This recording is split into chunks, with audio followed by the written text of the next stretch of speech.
భారతదేశంలో ప్రజాస్వామ్య వ్యవస్థలో నాలుగవ స్తంభమైనటువంటి పత్రికా వ్యవస్థల మీద దాడి చేయడం, పత్రికల్ని దాడులు చేసి హత్యలకు గురి చేయడం చాలా దారుణమైన విషయం. భారతదేశంలోనే 1835 నుంచినే మీడియా వ్యవస్థ అనేది ఉంది. కానీ ఈ మీడియా వ్యవస్థని ప్రజలకి, ప్రభుత్వానికి వారధిగా పనిచేసే పత్రికా వ్యవస్థని ఎలక్ట్రానిక్ మీడియా కావచ్చు, సోషల్ మీడియా కావచ్చు, మిగతా ప్రింట్ మీడియా కావచ్చు, దీంట్లో పనిచేస్తున్న విలేకరులు వ్యవస్థలో చాలా నిబద్ధతతో పనిచేస్తున్నారు. ఎందుకంటే వాళ్ళ కుటుంబాలని, వాళ్ళ ఫ్యామిలీలని, వాళ్ళ ఆదాయాల్ని, వనరుల్ని పక్కన పెట్టి దేశం కోసం, ప్రజల కోసం, ప్రజా వ్యవస్థ కోసము వాళ్ళు చిత్తశుద్ధితో పనిచేస్తున్న విలేకరులని, పత్రికా వ్యవస్థని అంచేందుకు ఇలాంటి దాడులు చేయడం, హత్యలు చేయడం చాలా దారుణమైన విషయం. ఈ విషయంగా న్యాయవాదులు తీవ్రంగా ఖండిస్తున్నాం. ఎందుకంటే ఇటీవల న్యాయవాదుల మీద కావచ్చు, పత్రికా వ్యవస్థ మీద కావచ్చు, ఒక పోలీసు వ్యవస్థకి ఒక సమాచారం ఇచ్చినారనే ఒక చిన్న కారణంతో ఇటీవల పీలేరులో ఒక న్యాయవాదిని హత్య చేశారు.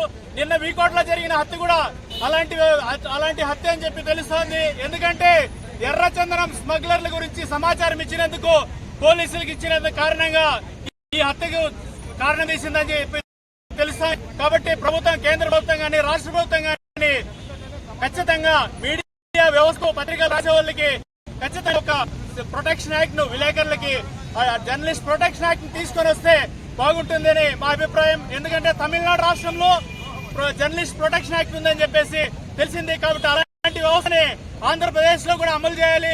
ఇదే విధంగా దేశవ్యాప్తంగా అమలు చేయాలి. పత్రికా వ్యవస్థని కానీ కాపాడకపోతే ప్రజల మనుగడకు ప్రభుత్వం ఏ విధంగా పనిచేస్తోంది, ప్రజలకు ఏ విధంగా ప్రజల్లో ఉన్న అవసరాలను కావచ్చు, ప్రభుత్వం దృష్టికి తీసుకొచ్చే ఒక మీడియా వ్యవస్థ మాత్రమే. ఈ మీడియా వ్యవస్థను దాడి చేయడం తీవ్రమైన, హేయమైన చర్య. దీని మీద కఠినంగా వెంటనే దోషులను అరెస్ట్ చేసి కఠినంగా శిక్షించాలని చెప్పేసి ఈ సందర్భంగా డిమాండ్ చేస్తున్నాం. జై హింద్. ఈ కోటలో జరిగినటువంటి హత్య చాలా హేయమైనది. ఎందుకంటే ఒక విలేకరి అనే వ్యక్తి ఏమిరా అంటే, ఆ విలేకరి ప్రజల్లో ప్రభుత్వం పనులు కానీ, ఈ యొక్క ఏరియాలో జరిగినటువంటి కార్యక్రమాలు కానీ, అంటే ప్రభుత్వ వ్యతిరేక కార్యక్రమాలు కానీ, ప్రభుత్వం మంచి చేసే కార్యక్రమం కానీ ప్రజలకు తెలిపేదే విలేకరుల యొక్క ముఖ్య ఉద్దేశం. అలాంటి విలేకరిని ఈ రోజు ఏదో ఇన్ఫర్మేషన్ ఇచ్చినారనేసి, ఆయన పత్రికల్లో రాసినాడనేసి, అది కాకుండా అతను ఆంధ్రజ్యోతి విలేకరి కాబట్టి అతను ఈ విధంగా ప్రవర్తిస్తున్నాడు కాబట్టి అతని పైన హత్య చేయడము చాలా బాధాకరము, హేమమైన విషయము. కాబట్టి ఉన్నతాధికారులు, అంటే పోలీస్ వ్యవస్థలో ఉన్నటువంటి ఉన్నతాధికారులు తప్పకుండా ఈ యొక్క దీనిపైన చర్య తీసుకొని ఇమ్మీడియట్ గా, ఎందుకంటే ఇది తెల్లవారు జరిగింది, ఈ రోజు సాయంకాలం లోపల అలాంటి వాళ్ళని అరెస్ట్ చేసి వాళ్ళకి తగునైనటువంటి ఉరిశిక్ష వేయాల్సిందిగా నేను ఈ ప్రభుత్వాన్ని, ఈ యొక్క పోలీస్ వ్యవస్థని అందరినీ కోరుకుంటున్నాను. జై హింద్. జనరల్ సెక్రటరీ ఈ రోజు జరిగినటువంటి సంఘటన చాలా విచారకరమైనది. ఈరోజు విలేకరుల మీద ఈ విధంగా జరగడం అనేది చాలా బాధాకరమైన విషయం. నిందితుల్ని వెంటనే అరెస్ట్ చేసి కఠినమైన చర్యలు తీసుకోవాలి. ఆ చర్యలు ఎలా ఉండాలంటే, ఇంకొకరు ఇలాంటి విషయాల్లో రావాలన్నా భయపడాలా. ఖచ్చితంగా విలేకరుల్ని ప్రొటెక్ట్ చేసుకోవడం అనేది మనందరి బాధ్యత. ఎందుకంటే ఒక వార్త రాసినంత మాత్రాన వారి మీద ఈ విధంగా తీసుకోవడం అనేది చాలా బాధాకరమైన విషయం. నిందితుల్ని వెంటనే అరెస్ట్ చేసి వాళ్ళ కుటుంబానికి ప్రభుత్వం తరఫు నుండి ఖచ్చితంగా సహాయ సహకారాలు అందించాలని చెప్పేసి మేము రాష్ట్ర ప్రభుత్వాన్ని కూడా వేడుకుంటున్నాం. చిత్తూరు జిల్లా వీకోట మండలం వీకోట ప్రెస్ క్లబ్ తరపున గౌరవ ముఖ్యమంత్రి గారైనటువంటి చంద్రబాబు నాయుడు గారికి మరియు ఈ రాష్ట్ర డిప్యూటీ సీఎం గారైనటువంటి పవన్ కళ్యాణ్ గారికి వీకోట మండల ప్రెస్ క్లబ్ తరపున మరియు పలమనేరు నియోజకవర్గ మీడియా తరపున మా యొక్క విన్నపం సార్, ఈరోజు ఉదయం 6:30 గంటలకు ఆంధ్రజ్యోతి రిపోర్టర్ జగన్మోహన్ రెడ్డి వాకింగ్ ద్వారా అంబేద్కర్ సర్కిల్లో దూరి ఈ ధన్నుపురం కాడ వెళుతూ ఉంటే అతి దారుణంగా పదునైన కత్తులు తీసుకొని వచ్చి నరికి దారుణ హత్య చేశారు సార్.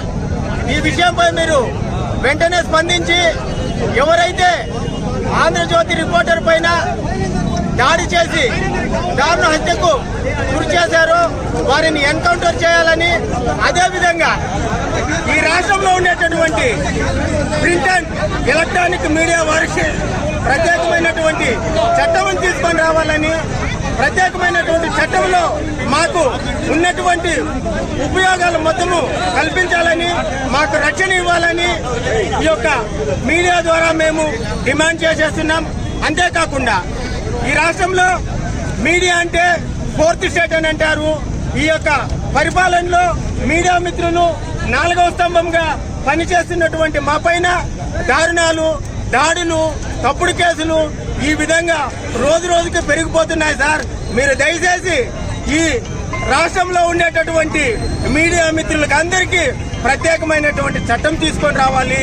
ప్రత్యేకమైనటువంటి మా పైన ఎవరైతే దాడి చేశారో వాళ్ళకి నాన్ బెయిలబుల్ సెక్షన్ల ద్వారా ఈ యొక్క కేసులను నమోదు చేయాలని, ఇక్కడ జరిగినటువంటి దారుణ హత్యలో ఎవరైతే పాల్గొన్నారో వారిని ఎన్కౌంటర్ చేయాలని మా యొక్క డిమాండ్. విలేకరులపై దాడి చేసిన వారిని రోజు యావత్ విలేకరులందరికీ కూడా మాకు దురదినంగా మేము భావిస్తున్నాం. పత్రికా స్వేచ్ఛ రాజ్యాంగం కల్పించిన హక్కు. పాత్రికేయులు 4వ స్తంభంగా ప్రజా సమస్యలను వెలుగులోకి తీసుకొచ్చి ప్రజలకు న్యాయం చేసే విధంగా, అదేవిధంగా ప్రభుత్వ లోపాలను ఎత్తి చూపుతూ సమాజం వ్యవస్థ మార్పు కోసం పోరాడే ఏకైక పోరాట వీరులు పాత్రికేయులు.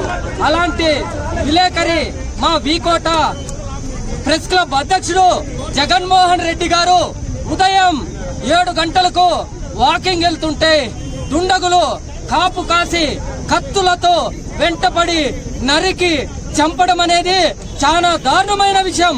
మేము దీన్ని తీవ్రంగా ఖండిస్తున్నాం. ఈ రోజు పాత్రికేయులకు రక్షణ లేదంటే పట్ట పగలు దుండగులు కత్తులతో దాడి చేసి చంపుతున్నారంటే మాకు బతికే స్వేచ్ఛ లేదా? ఈ సమాజంలో పాత్రికేయులు స్వేచ్ఛగా తిరిగే అవకాశం లేదా అని మేము డిమాండ్ చేస్తున్నాం.